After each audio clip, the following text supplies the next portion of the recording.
Welcome to Meet the Biz.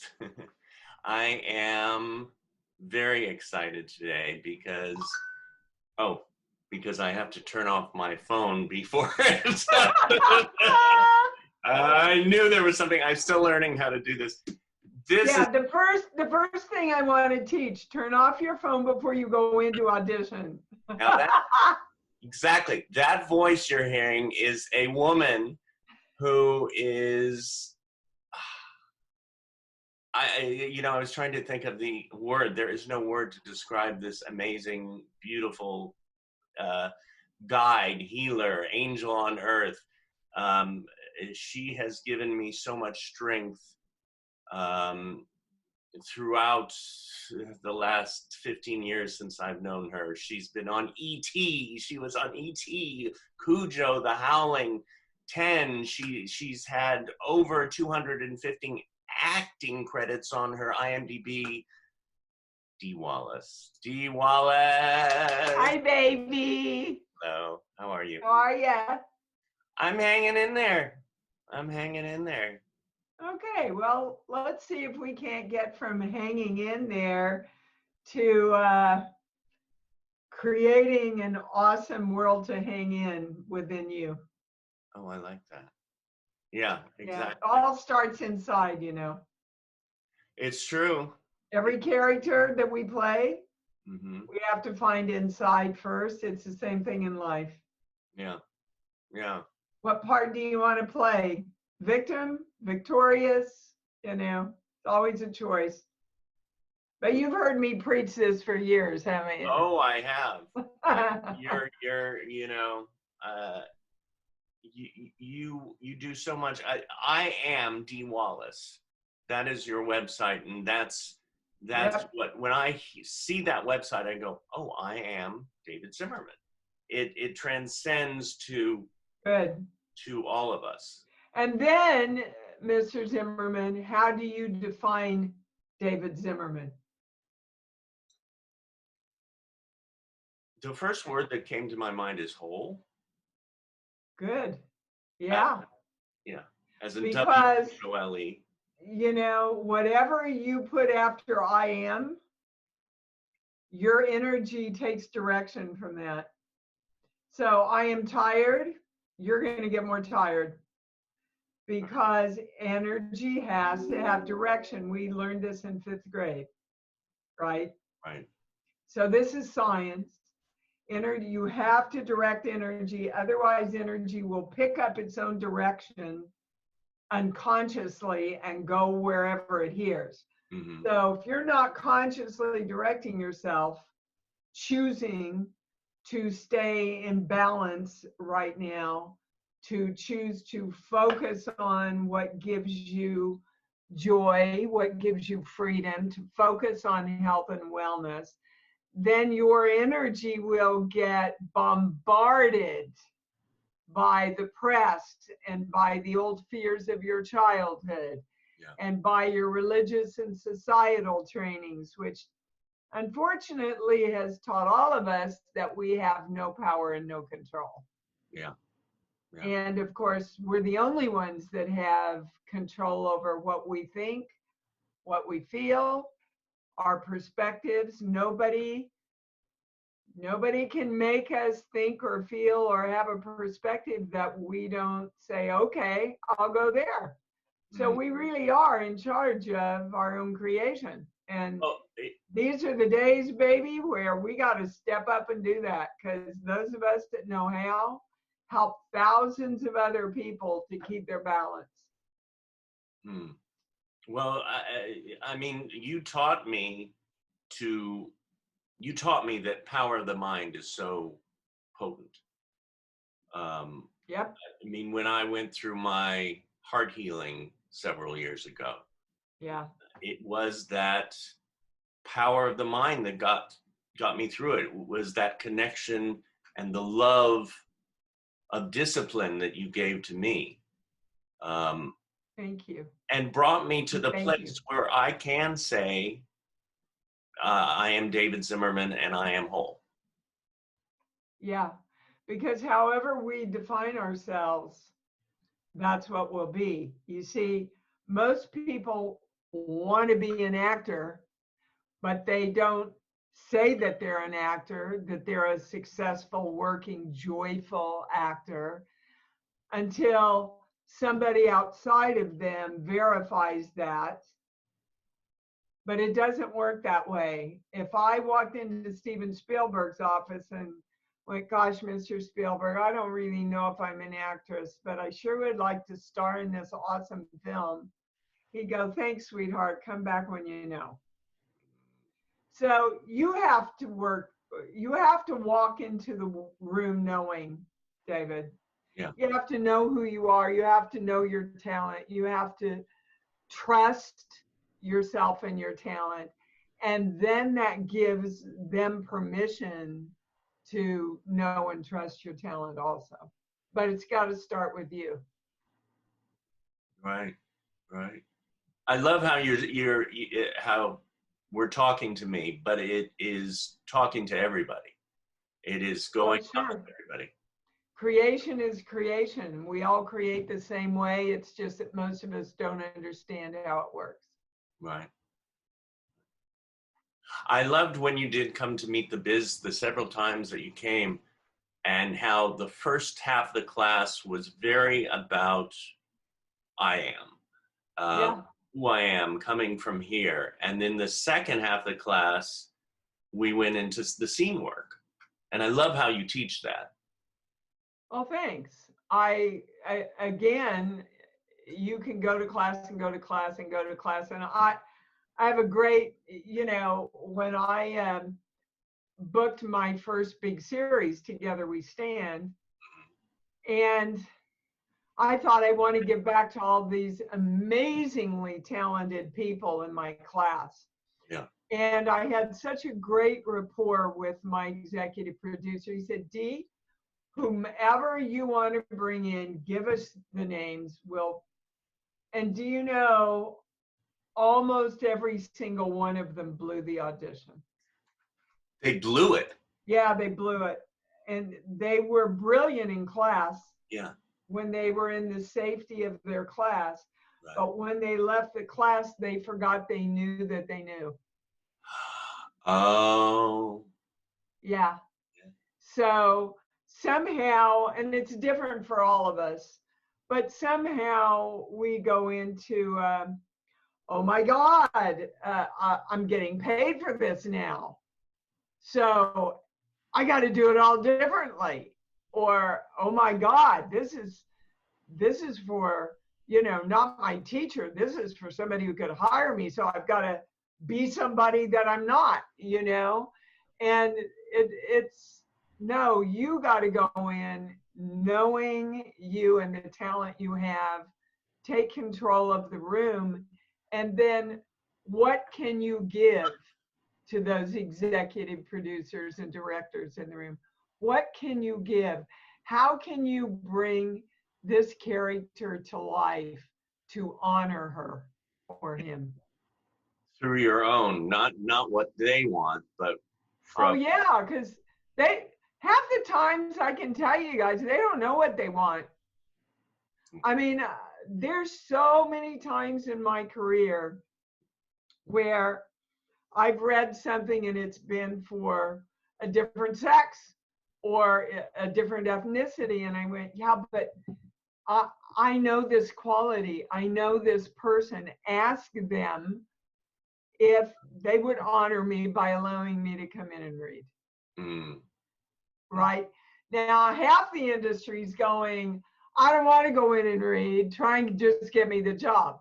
But when they have seen it a different way, then you've got to go in and show them. Right. Right? Yeah. And I got to say, a fourth of the time, they've changed their mind and I booked the job. But you see, if you don't know that I am Dee Wallace and I am talented and I do know this part, then you're not going to put yourself out there to do it. Did you ever go through a time in your career where you were not Dee Wallace, where you somehow... Yesterday. Oh, yesterday. Sure. We go through that as people, and we go through that as professionals every day. Yeah. Your job, that's what the mental mind is made for, David, is to doubt and question. That's what's kept us safe all these millennials, right? But that's not how you get what you want. That's not how you take what you want and turn it into a materialistic reality. So your job is to go to your mind, thank you for sharing. This is old shit. I'm not going to really pay much attention to you because I know I know. Right. And you bring yourself back. And we are always in the moment of being able to empower ourselves to do that. But we got to choose. We got to be conscious that we're stepping into the toilet and flushing ourselves down all by ourselves when we go into doubting whether we can do it or not. Yeah. And one of the best ways to really know is to go to class. Like, you're so wonderful that you offer that opportunity to come in all the time and do the work and hone your craft. Because when you are in a class and you can do it consistently over and over and over and over again, walking into another room shouldn't be any different. Right. Because Right. And if it all comes from the same place. You have to create it and find it within you. And now this is science. When you shift your belief systems, all energy around you has to shift. Everything has to shift. Just like if you throw a big boulder in a stream, the water has to shift around it and adapt to it and work with it. Same thing. That's a rule with all energy. I'm really taking you in now. Whenever I get together with you, I always start tearing up because I really connect with what you say. Because you hear the truth, David. And your heart hears the truth. That's why ET is still changing people's lives, because it surpasses something in our mental mind and goes right to our heart where we know the truth. Yeah. Keep your heart open and you get home. So the last thing I would do before I walk into an audition is go, all right, I'm directing my heart to be wide open here. Because then the energy can flow between you and them. And that's the magic. That's what they want. That's why, you've studied my technique with me, and I teach you to throw your energy to the camera. Let me see if I can get close enough so people can really see it. Yeah. So I'm going to keep looking at myself, but you see how I'm pulling my energy back? Mm-hmm. And now I'm pushing my energy forward and connecting with myself. And now I'm pulling it back. And now I'm pushing it forward to connect. That's what the camera picks up. So most of the time now, the director isn't in the room. We never have the director in the room. Half the time we're taping at home, right?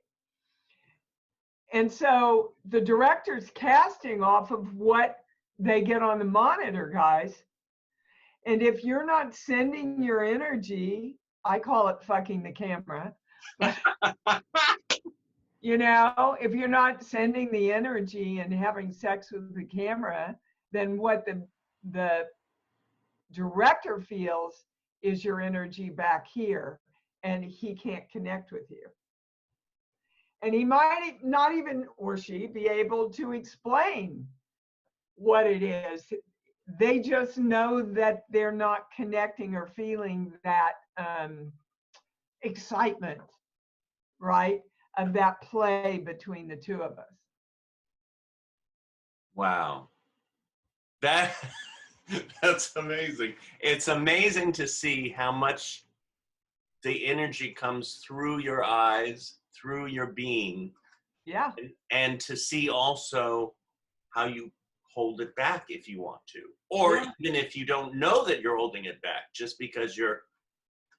Well, yeah, because we want to be safe. So we close our hearts and we close our chakras and we pull our energy back, which is the worst thing you can do in an audition. Right. You know, you got to go in and go, here's my heart, here's my soul. I'm fucked up, I'm wonderful, I'm amazing, I'm full of crap, love me, let's go, right? Right. Because then they go, oh, I can play with that. I can work with that, right? But if you're closed off, I mean, let's face it, who wants to fuck a dead body, David? Oh my God. You know? Now, can you? I didn't ask you if I could swear, but oh well. No, I don't mind it at all. I listen when I get into class and everybody's in their moment, as you know. I start like throwing out the F. Oh my God. S-bomb because it's like Yeah. no, Yeah, I do, obviously. And that's why I love you, Dee. You know, I spend half my life doing horror films and the other half of my life healing people from fear. It's an interesting life I lead. That is true. And yeah. how are you meshing those two? How do you bring those two together? Well,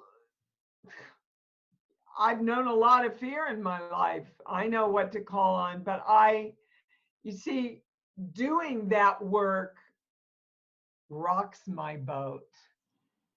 It doesn't take me down.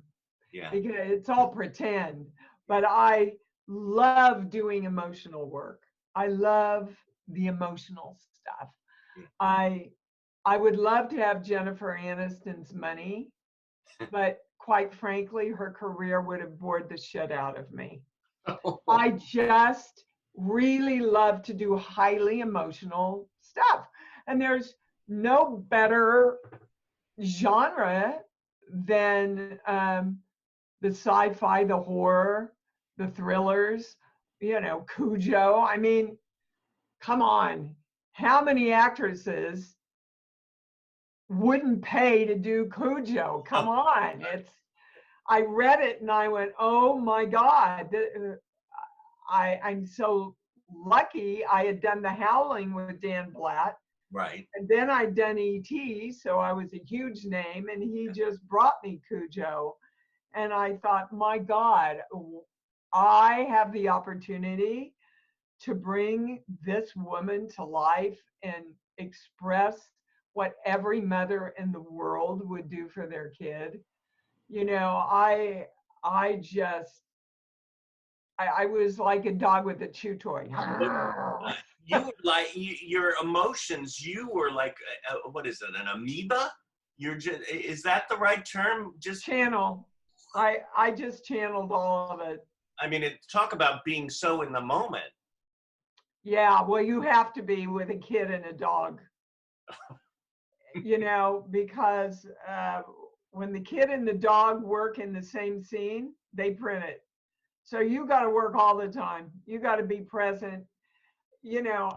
We had a wonderful script, and every scene you see, there was so much improv in there because we didn't always know what the dog was going to do. Yeah. I didn't know what Danny was going to do all the time. We had a loose set of what was going to happen, and Dudley Moore, forget it. You couldn't plan out anything you did with Dudley Moore. I just went, hold on, Dee, you're along for the ride. Right. Right. So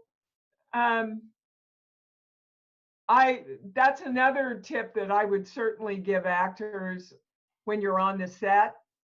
again, is if you have a hit to do something, if you have an idea, if you have a spark, you got to speak up. You've got to do it. You've got to follow through, because that's when and I can tell you all the major directors, every one of them that I've worked with, has stopped and seen a moment that my character did and expanded on it. Every single one of them. The smaller directors want to micromanage everything, and, well, you know, we're going to set up the camera here, and there's your mark, and there's your mark, and this is what I want out of the scene. And they don't realize that if you limit an actor, your editor, your DP, right? Your writers, if you don't give them the room to express and create when things hit them, you lose the gold. A good example of this is the dinner table scene in E.T. We're all sitting around which is one of the first things we shot, by the way. Really? And we're all sitting there, and the way I work is I become Mary. For one, Mary comes through me. I don't figure out what to do with Mary. And I'm sitting there, and I feel these tears coming up when he says he's in Mexico with Sally. Right. And I feel the tears coming up, and in my mind I go, oh, you can't let the kids see you cry. You can't let the kid. So I got up. Well, that wasn't in the script. I got up and left. Stephen yells cut, and he comes over to me and says, why did you do that? Why did you? And I explained to him what happened to me, and he looked at me and turned around, and he said, I need everybody in here, build a kitchen set with a sink right there. I need the water to be running. So he took me from getting up over to the sink, putting my dish in so I could come around in that big close-up and say he hates Mexico. And that all happened within 30, 40 minutes on the set. And but that's a brilliant director that sees those moments. And Blake that's one Edwards. of those. That's one of the moments too you remember in the film, or at least Yeah. I remember. You bet. Remember that. I remember when you laughed when penis breath. Just your reaction to that made that moment for me. Because I didn't plan it. Right. See? It was just so real. The moment where I take Danny and Cujo and go, all right, I'll get you your father, right? They wanted to take that out. Yeah. Our beautiful Dan Blatt, love you, came up to me the next day and said, Dee, I want you to look at the dailies because it's so powerful, but we think the audience won't like you. And I looked at it and I said, Dan, if you take that out, you're crazy. Every parent in the world has felt that moment. Yeah. And they kept it in. And you know, David, that's one of the most mentioned scenes in Cujo by the critics. Well, it's so human. It's so, like you said. Exactly. Luckily. Blake Edwards turned the camera around to get that big close-up of me crying when Dudley was playing. They were already taking the equipment off to another set, and I was just sitting there being moved by Dudley. And he saw it and brought everybody back and got that big close-up of me. Peter Jackson, same thing in Frighteners. I mean, but you see, if you are too afraid and out of trust of yourself and your talent, you won't allow yourselves to follow those hits, and that's where the magic is. Yeah. Well, Dee, the magic that you give to all of us is, it hits us in the heart. Oh, and it feeds us. Thank you. And I love you so much, David. I love you so much. I love what you give to your world and all of us. It's, you know, that's why we're all going to make it through this beautiful challenge that we're in, because there's a lot of us that know that love gets you through anything. Yeah. And caring about each other and compassion, and just keep looking for those things, guys, to bring you out of your fear and back into love. Thank you, Dee Wallace. You're welcome, David Zimmerman.